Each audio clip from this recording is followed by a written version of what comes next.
سلام، انا مطور على مغربي. مرحبا بكم في هذا الفيديو هذا اللي غيكون جزء جديد من هذا السلسله اللي كندير ديال كيفاش تصنع اللعبه ديالك من الزيرو للاحتراف.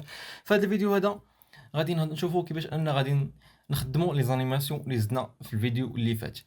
باش نبرك على سبيس، اللاعب غادي يدير الحركه ديال القفز، فاش غادي نخليه ما كنقيسوش كاع غيبقى يدير الحركه ديال اي ديال او على اساس انه بحال واقف في بلاصتو، يعني ثابت وكيتنفس.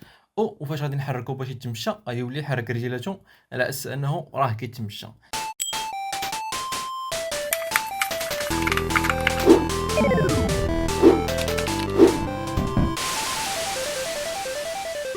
اول حاجه غادي نمشيو لهاد البلاصه ديال هنايا وغادي نختار واحد الفلاوت وغادي نسميه ران، وغنمشي ثانيا غادي نختار بوليان وغادي نسميه جامب. موراها غنمشي للترانزيشن اللي بين اني ستيت و جامب، غادي نعطيها في الكونديشن ديالو جامب كتساوي ترو.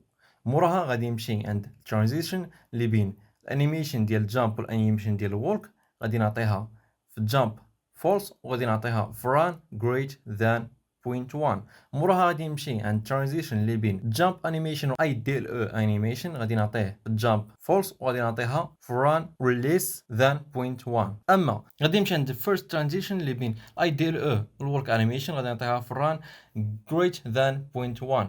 وموراها غادي نمشي عند سكند ترانزيشن غادي نعطيها ليس ذان 0.1. وغادي نمشي عند السكريبت ديالنا وغادي نزيد واحد اللاين اوف كودز باش يخدم لينا هادشي يكون اكزاكت اون بروغراميو هاد الانيميشن اللي درنا دابا. انا غادي نسرع الفيديو هذا باش ما نطولش عليكم الفيديو. المهم اللي بغى شي استفسار في هذا الكود هذا ولا اللي بغى نصيفطو ليه كامل غير كونتاكتيني في تيك توك وغادي نصيفطو ليه. غندير مورا كنترول سيف باش تونغيسترا ليا هاد السكريبت هذا، وغادي نمشي عند الكاركتر ديالنا في يونيتي وغادي نجر هذاك الكومبوننت ديال انيميتر وغادي نحطو في بلاصتو. من موراها غادي نمشي غادي نخدم اللعبه ديالنا. كما كتشوفوا اللعبه ديالنا خدامه، الكاركتر ديالنا خدام، لي زانيماسيون خدامين مزيان. فاش كنبرك على سبيس كتشوفوا ان الكاركتر كتنقز، وفاش كيقيس اللط كيطوي رجلو على اساس انه بحال كينقز. وفاش كنخليه ما كنقيسو حتى حاجه ما كنحركوش كيدير الانيماسيون ديال اي ديال او، يعني كيبقى مريح في بلاصتو وكيبقى بحال كينهج بحال كيتنفس.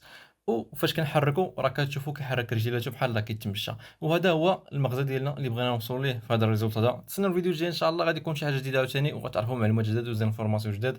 وما تنساوش تفعلوا هذا الفيديو هذا، وبالتوفيق للمنتخب ديالنا ان شاء الله.